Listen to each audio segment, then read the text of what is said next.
बालक उठो। मुझे पराजय स्वीकार नहीं है राघव। मैं तुमसे जीत के रहूंगा, तुम्हें हरा कर रहूंगा मैं।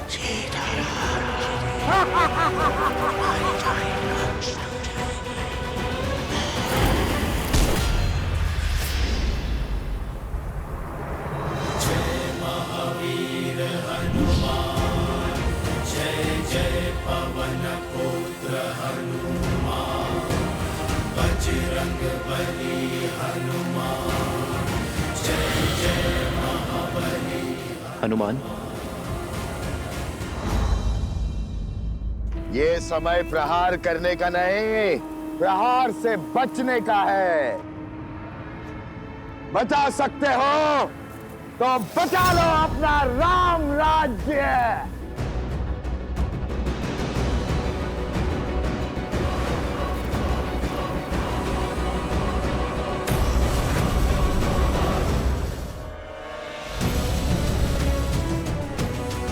महाराज, वो बालक मिल गए।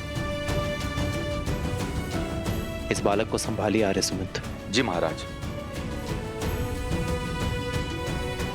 मुझे इसी क्षण जाना होगा आर्य सुमंत। रथ को सज्ज कीजिए।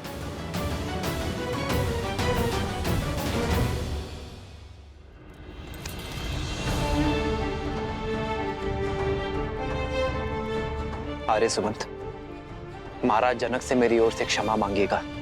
उनसे विदा लिए बिना जाना पड़ रहा है, और उन ऋषि कुमारों को मेरी ओर से ये भेंट दीजिएगा। कभी अवसर मिला तो उनसे भेंट का लाभ मिलेगा मुझे।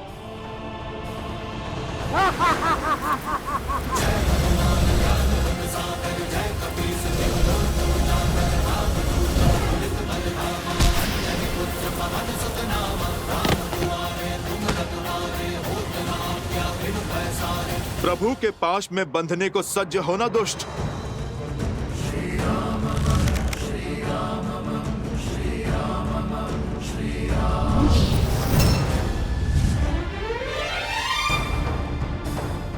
अयोध्या चलो हनुमान, हमारे पास समय अधिक नहीं है।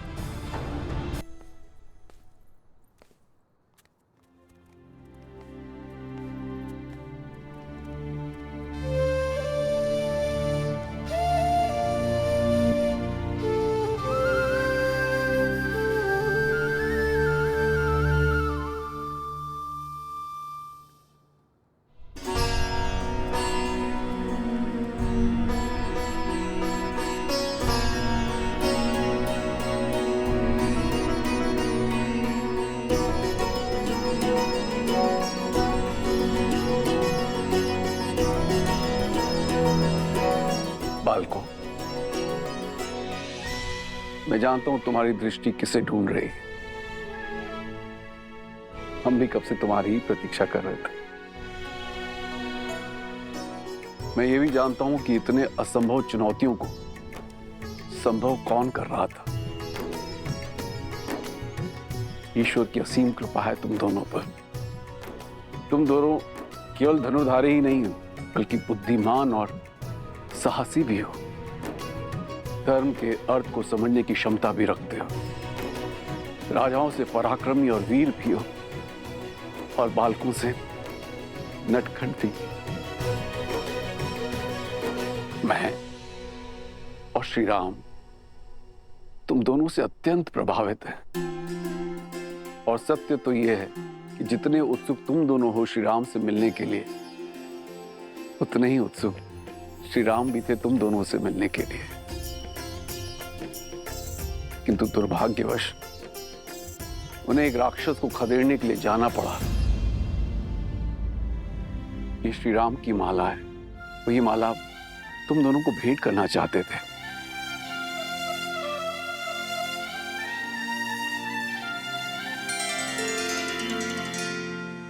कितना सुंदर रूप है,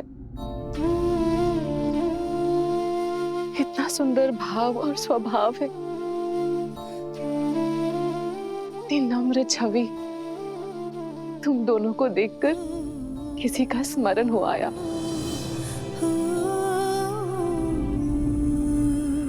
माता सीता,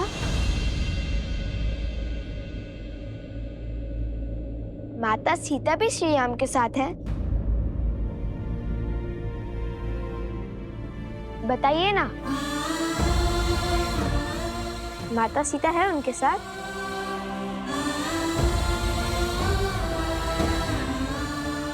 कोई बात नहीं, जब हम अयोध्या जाएंगे तब माता सीता से भी मिलेंगे और श्री राम से भी। हमारी माता कहती है कि जो बीत गया उससे सोच सोचकर दुखी होना व्यर्थ है, इसलिए आगे का सोचना चाहिए। उचित कहा आपकी माताश्री ने, बीते कल के बारे में सोच के दुखी होना ठीक नहीं है। अत्यंत बुद्धिमान प्रतीत होती है तुम्हारी माता। मैं भी उनसे मिलना चाहती हूँ, मुझे भी अपने साथ ले चलो। सुनैना, अवश्य महारानी, वो भी आपसे मिलकर बहुत प्रसन्न होंगी। उत्तर की ओर वन के निकट भगवान वाल्मीकि के आश्रम में ही रहते हैं। उचित है, हम शीघ्र ही आश्रम आएंगे तो भगवान वाल्मीकि का आशीर्वाद देंगे। आप लोग यहां से प्रस्थान करें और आपकी भेंट, आपका पुरस्कार स्वीकार करें।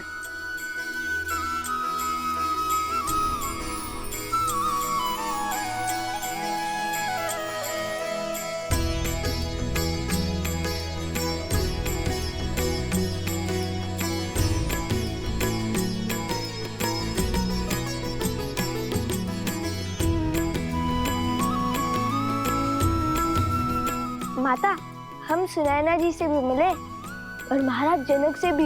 महाराज जनक यहाँ पे भी आएंगे।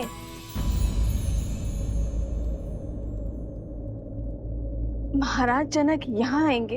हाँ माता। मुझे मिथिला में हुए हर प्रस्ताव के विषय में बताओ। अभी नहीं माता, हम मिथिला से विजेता बनकर लौटे हैं और हमारे उपगुरु वो भली भांति पराजित होकर आए हैं। उनका स्वागत तो कीजिए। पराजित होकर? किससे और कहाँ है उपगुरु? आश्रम के बाहर है, विजेता की सेवा कर रहे हैं। हाँ, लौटते हुए पूरे मार्ग में सेवक की भांति सेवा करते हुए आए हैं। कभी जल का घड़ा तो कभी फल की टोकरी लेकर आए हैं। किसके लिए? आप सभी को मेरा प्रणाम। ये प्रसूता है, मेरी धर्मपत्नी।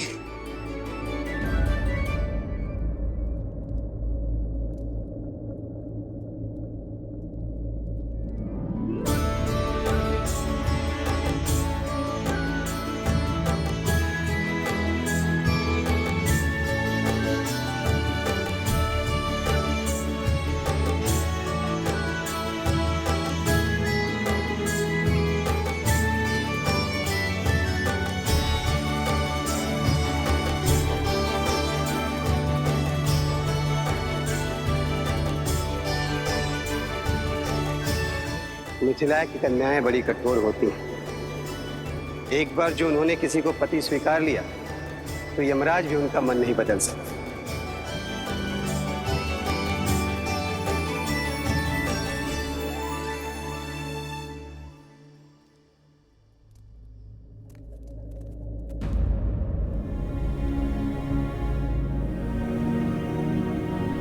ये क्या, सब चले क्यों गए? क्या हमसे कोई भारी भूल हुई है?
इस समस्त संसार में धर्म के अश्व का घूमना अनिवार्य है।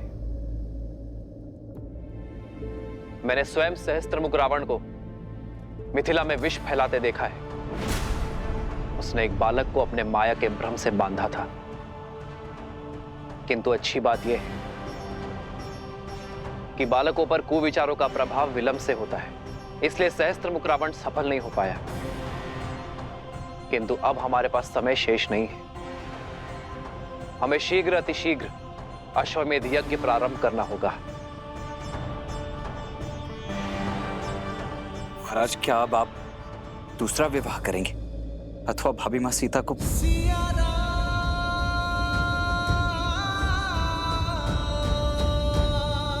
तो अब आगे के लिए क्या आज्ञा है महाराज? क्या इस यज्ञ से पूर्व महाराज के दूसरे विवाह का आयोजन करना होगा?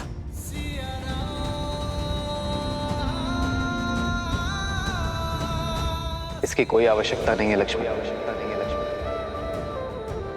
विवाह तो मैं कर चुका हूं।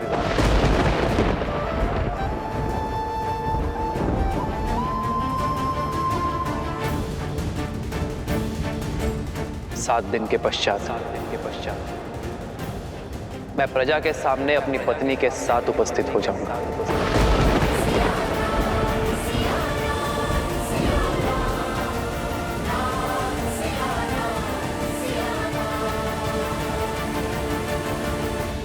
न जाने कहां की होगी वो, किस नगर की होगी वो महारानी, किस धर्म का वहन करती होगी। रघुकुल की गरिमा निभा भी पाएगी या नहीं? नहीं, इस नई महारानी को हम स्वीकार नहीं करेंगे। कभी स्वीकार नहीं करेंगे। राजा राम है वो कुछ भी अनिष्ट कर ही नहीं सकते।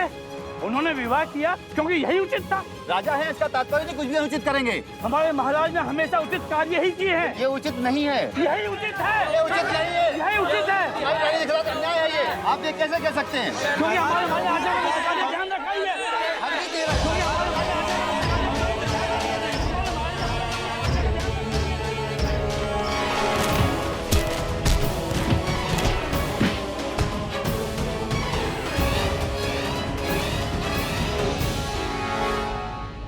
माता, वैसे भी उचित ही हुआ। महारानी सीता के बिना श्री राम तो अधूरे हैं। जब हम मिलेंगे तब माता सीता भी होंगी श्री राम के साथ।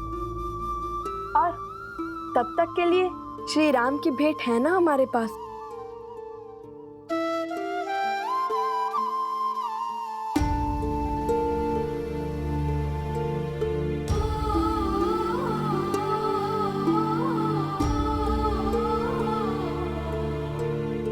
देखिए ना माता, कितना सुंदर हार है।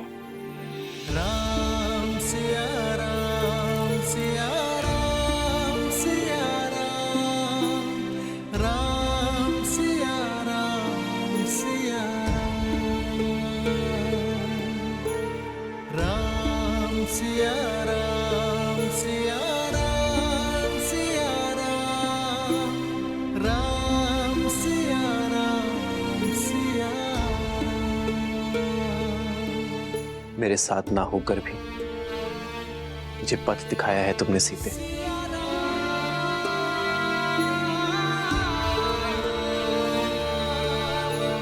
प्रभु, आप जो करेंगे वो उचित ही होगा, किंतु प्रजा में जो ये तर्क वितर्क चल रहा है, इसे रोकने का मार्ग अवश्य ही खोजना होगा। अपने हृदय को और दृढ़ बनाने के लिए मुझे तप का मार्ग खोजना होगा हनुमान।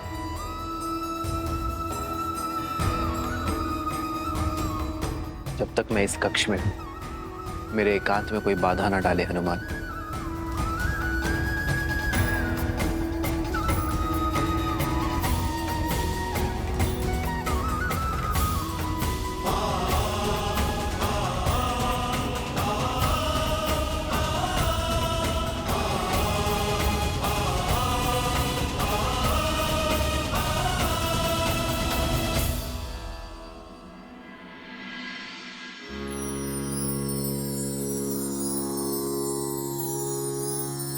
या कुन्देन्दु विशाल हार धवला या शुभ्रवस्त्रावृता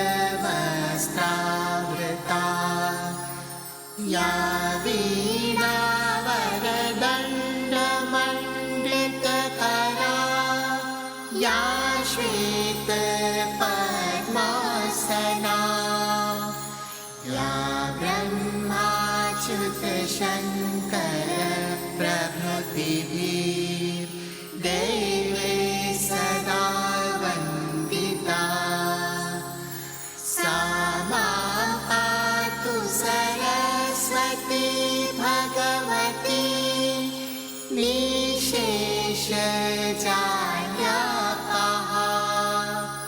निशेषजाड्यापः निशेषजाड्यापः।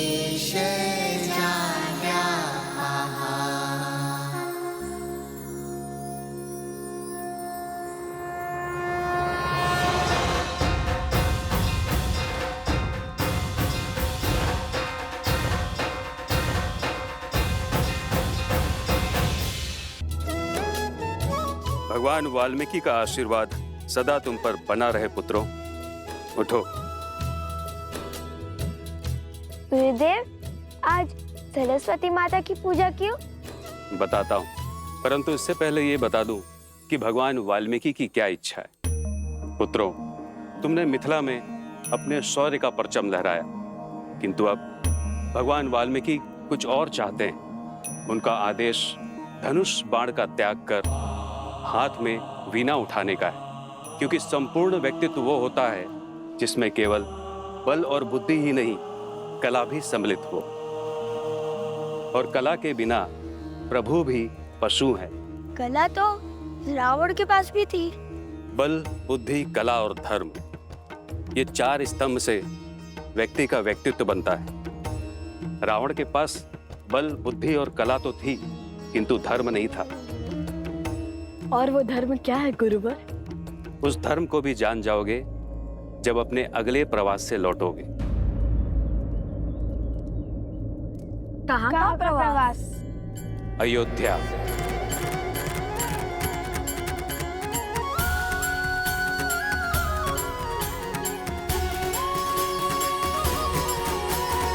हम तो मिथिला कुमारी के सिवा किसी और को भी महारानी स्वीकार नहीं करेंगे। श्री राम से भी विरोध करेंगे। समझने का प्रयास करो। अयोध्या को यज्ञ की, वो यज्ञ को महारानी की आवश्यकता है। श्री राम ने जिस भी नारी का चयन किया होगा, उसे हमें अपनी महारानी के रूप में स्वीकार करना ही होगा।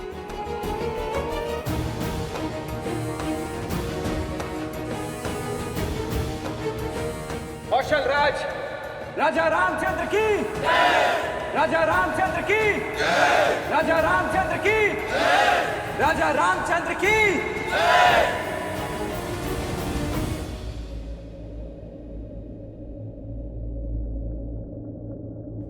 राज्य यज्ञ के बिना अधूरा है और राजा रानी के बिना अपूर्ण है। इसलिए मैंने अपनी प्रिय पत्नी के शोक को त्याग कर इस राज्य को धर्म से सबल करने का निर्णय लिया है। राजा रामचंद्र की, राजा रामचंद्र की, राजा रामचंद्र की। नहीं, अयोध्या की महारानी के रूप में मिथिला कुमारी के सिवा और किसी को स्वीकार नहीं करेंगे। महारानी सीता ही है। महारानी का स्थान हम किसी और को नहीं लेने देंगे। हाँ, तुम बिल्कुल ठीक कह रही हो। हमारी महारानी देवी सीता ही हो सकती हैं। हाँ हाँ, सीता ही हो सकती हैं। महारानी सीता की, महारानी सीता की, महारानी सीता की, महारानी सीता की, महारानी सीता की।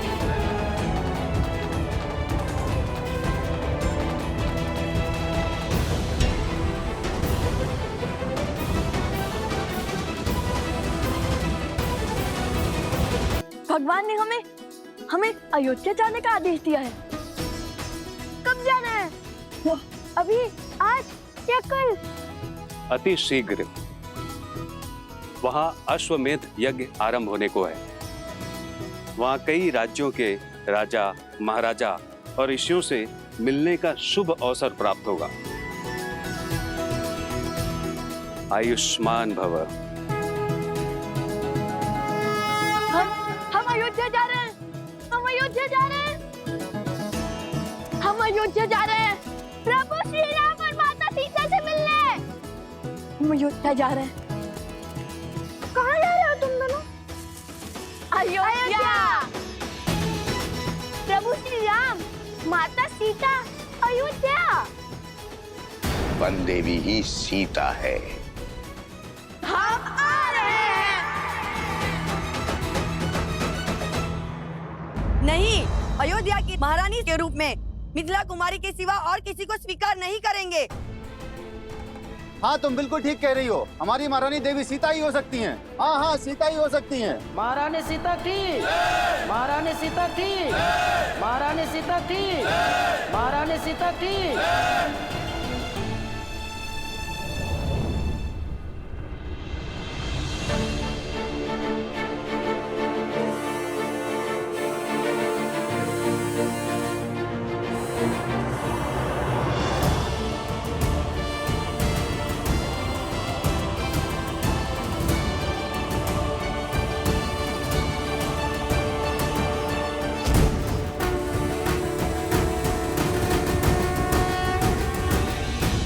अयोध्या की महारानी आपके समक्ष है।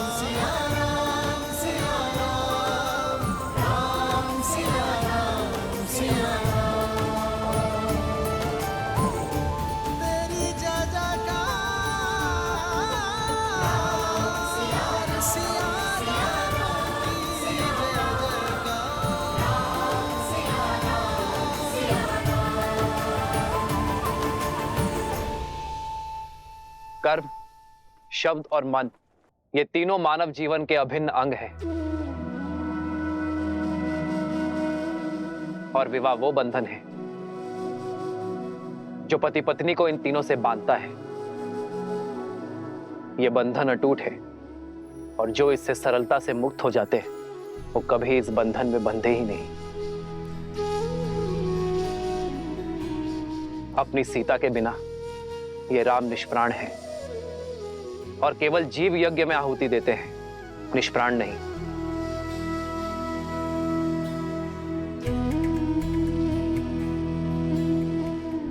मेरी सीता मुझसे दूर अवश्य है, किंतु यदि मन एक हो तो तन की दूरी अर्थहीन हो जाती है। बिना कुछ कहे ही पति पत्नी शब्द और कर्म से जुड़ जाते हैं। मुझे अपनी सीता पर पूरा विश्वास है कि मेरी सीता जाग कहीं भी होगी, वो इस अश्वमेध यज्ञ में अर्घ अवश्य देगी। इसलिए मैं अपनी सीता का स्थान किसी और को नहीं दे सकता।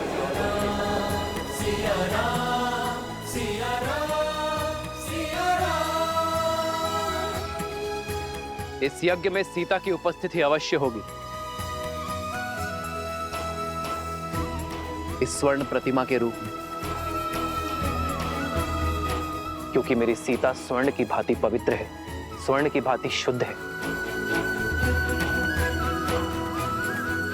आज से अयोध्या की महारानी सीता सदा अयोध्या में विराजमान रहेगी, अपने इस दिव्य रूप में।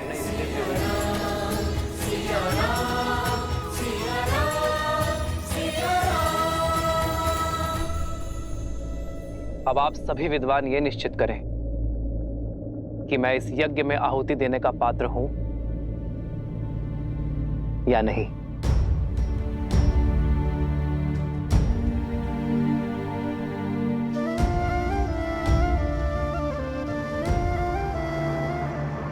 महारानी सीता थी, महारानी सीता थी, महारानी सीता थी, महारानी सीता थी, महारानी सीता थी, महारानी सीता थी। राम के दो मीठे बोल सुनकर साहस हारने की आवश्यकता नहीं है मित्रों। सहस्त्र मुख रावण के निर्देश की प्रतीक्षा करो।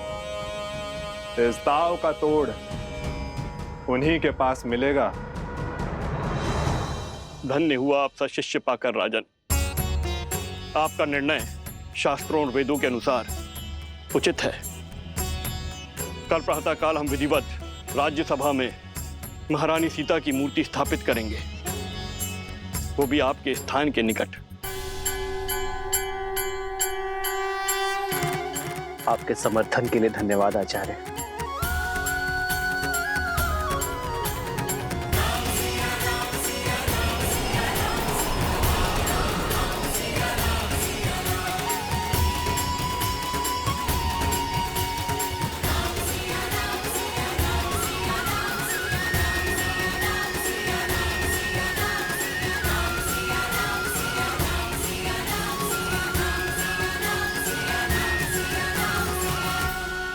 और स्मरण रखना पुत्रों, श्री राम की जीवन यात्रा निस्वार्थता का प्रमाण है। अपने सुखों को त्याग, प्रजा और राज्य की प्रसन्नता के लिए अपनी प्रसन्नता का त्याग और बलिदान का उदाहरण है।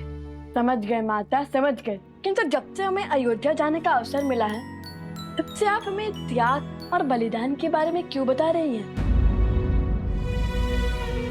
जो सत्य है वही बता रही हूँ। अच्छा तुम पूछो, तुम क्या जानना चाहते हो? अयोध्या को, उसके बारे में बताइए ना। उसके मार्ग कितना विशाल है, वन उपवन, उन सब के बारे में बताइए ना हमें। सब मुझसे ही पूछोगे या स्वयं जाकर भी देखोगे? माता, मन में एक प्रश्न आया। नहीं नहीं, तुम्हारे प्रश्न झेलने की क्षमता नहीं है मुझ में। मैं सोमकरण को बताता हूँ कि हम कल प्रातः प्रस्थान करेंगे। जब से मिथिला से आया हूँ तब से ही प्रश्न सोच रहा हूँ कि रानी सीता, नहीं, माता सीता श्री राम के साथ वन में गई ही नहीं होती तो लंका प्रसंग बनता ही नहीं। ये नियति थी, योजना थी, या श्राप था, या आशीर्वाद था? ईश्वर का काज ईश्वर ही जाने। किंतु श्री राम और महारानी सीता के लिए लंका प्रसंग उनके प्रेम का प्रमाण था। मानव जीवन में हर क्षण कुछ ना कुछ घटना घटती रहती है, किंतु पति पत्नी उन प्रसंगों में अपने पराक्रम, अपने प्रेम की किस सीमा को लांघते हैं, वही उनके साथ का,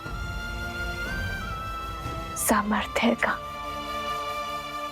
और संबंध का प्रमाण है।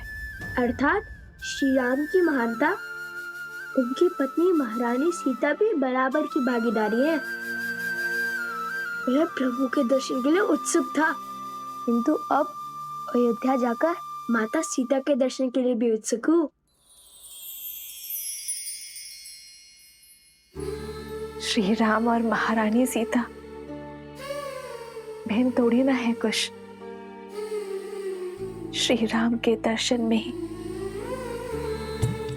सीता जी के दर्शन समाये,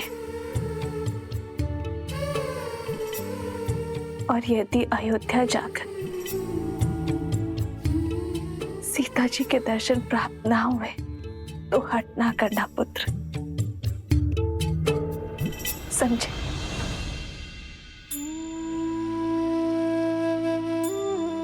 खुश?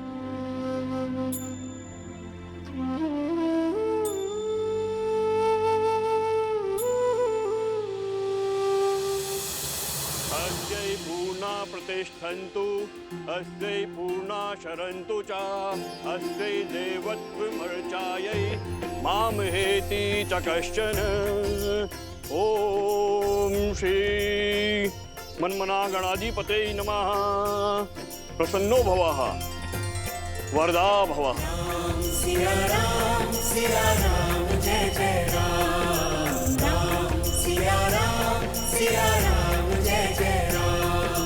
महारानी सीता की मूर्ति स्थापना संपूर्ण हुई। सियावर रामचंद्र की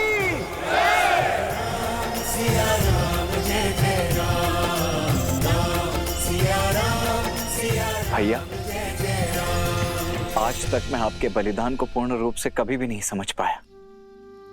आपको देखकर सदैव यही सोचता रहा कि आपके पास परिवार का साथ तो है।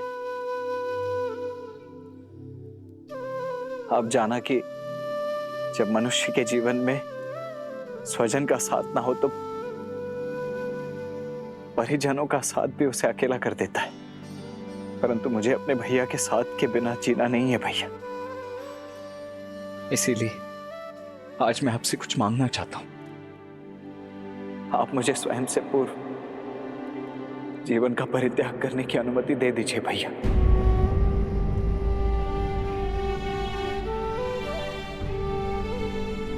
लक्ष्मण,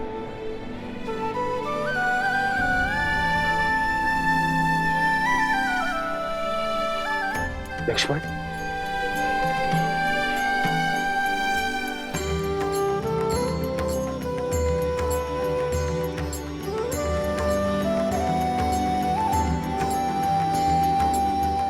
लक्ष्मण, त्याग और सेवा की पराकाष्ठा पार की है तुमने मेरे भाई।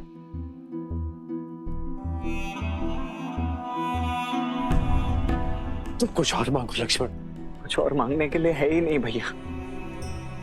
मुझे ज्ञात है आपको मेरी ये मांग, मेरा स्वार्थ, मेरा हट प्रतीत हो रहा होगा, परंतु मैं क्या करूं भैया। मैं आपके बिना जीने की कल्पना भी नहीं कर सकता। मेरे अंदर उतना साहस ही नहीं है। मेरी बस यही एक इच्छा है और यही एक मांग है। आप बस मेरी इस इच्छा को पूरी कर दीजिए। हो रघुकुल रीत सदा चली आई, प्राण जाए पर वचन न जाई। धन्यवाद भैया, कोटि कोटि धन्यवाद।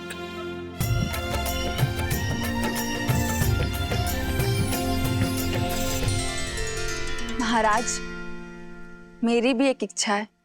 मेरे मन में सदा ये भय बना रहता है कि कहीं अपने सुख में अपने दीदी का त्याग और दुख को बिसरा ना बैठूं।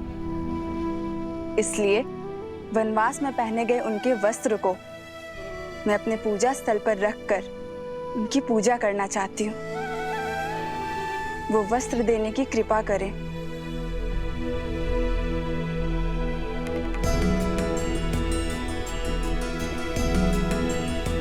तुम्हारी इच्छा अवश्य पूर्ण होगी और मेरा आशीर्वाद भी सदा रहेगा कि आपकी मिथिला नगरी एक पुण्य नगरी के रूप में अयोध्या और काशी के साथ स्पर्धा करेगी।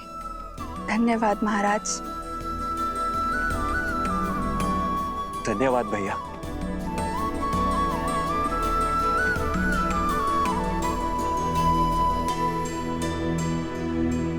धन्यवाद मेरा नहीं, उस मिथिला का गुरु शत्रुघ्न, जिससे अयोध्या को ये 4 अनमोल रत्न मिले।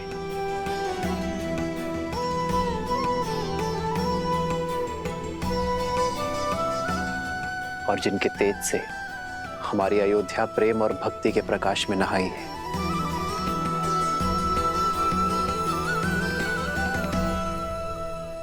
शीघ्र चलो कोश, समय बीता जा रहा है।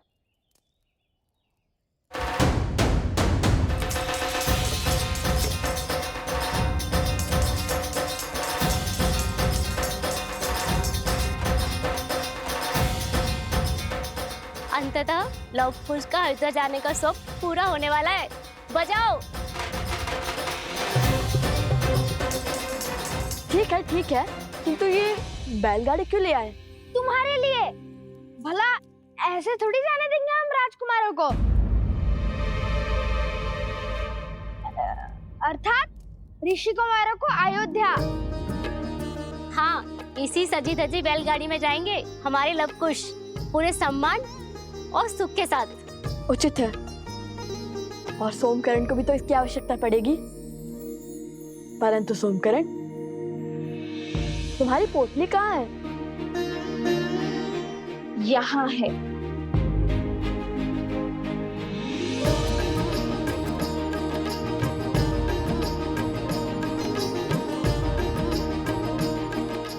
एक सोमकरण के लिए 3-3 पोटलियां। केवल सोमकरण नहीं, प्रसूता के साथ साथ तुम्हारे उपगुरु भी तुम्हारे साथ जाएंगे। क्या? हाँ, तुम्हारा ध्यान रखने के लिए और तुम दोनों भाइयों पर दृष्टि रखने।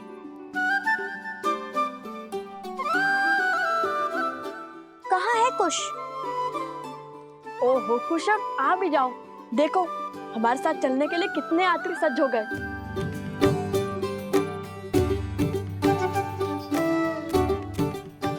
क्षमा करना, थोड़ा अधिक समय लग गया। ये नया धनुष किसके लिए? सोमकर्ण के लिए। मेरे लिए? हाँ, हम तो गायन और कला में लीन होने ही वाले हैं। कदाचित तुम्हारी रक्षा ना कर पाए। हर बार की भांति इस बार स्वयं अपनी रक्षा कर लेना।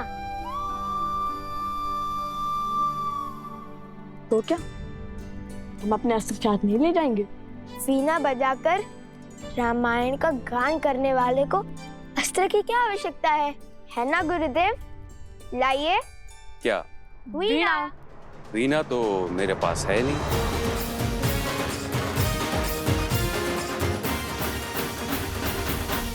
वाह, मुख क्यों उतार लिए?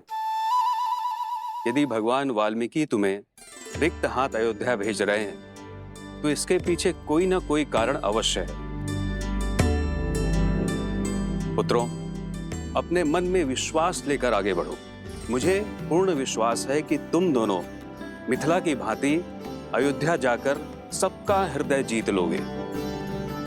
और हाँ, इस बार गरिमा की सीमा मत लांघना। मैं प्रसूता से क्षण क्षण का समाचार लेती रहूंगी। वीणा तो मिली नहीं, किंतु उनकी सुरक्षा का दायित्व मिल गया। तुम्हारी ध्वनि यहाँ तक आ रही है। चलो, तुम्हारे प्रश्न का उत्तर मार्ग में देती हूँ।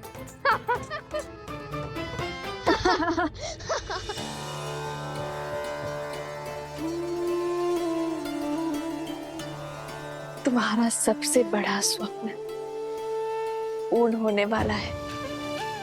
जिस अयोध्या का आज तक केवल नाम सुना था, उसे देखने का सौभाग्य मिलने वाला है। धर्म की इस नगरी में बिताए एक एक क्षण को एक एक जन्म की भांति जीना। और हाँ, जब भी रामायण का गान करो तो सुनने वालों को अपने शब्दों और अपने भावों से उनकी यात्रा को सुख देना। अवश्य माता, हम ऐसा गीत गाएंगे कि सब मंत्र मुक्त हो जाएंगे, है ना कुश? हाँ माता, किंतु हमारे पास वीणा होती तो हमारा सुर और भी सुंदर हो जाता। परंतु छोड़िए, ईश्वर की लीला ईश्वर जाने।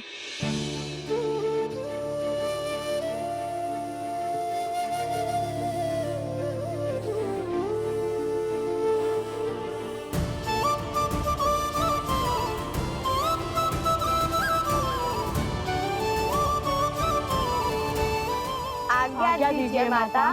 यशस्वी बाबा पुत्र।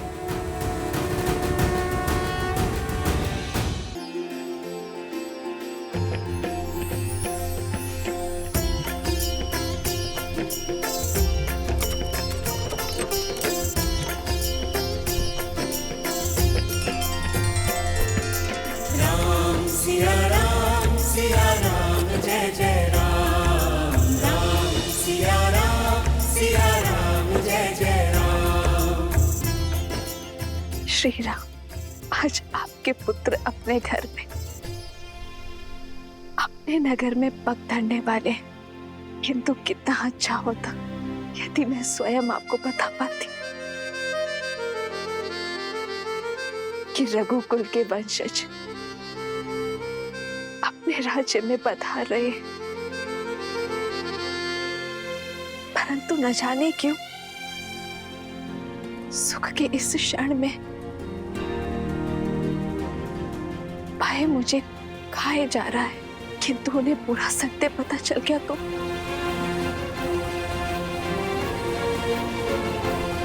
बस उनके कोमल हृदय को सत्य का घातक आघात न लगे।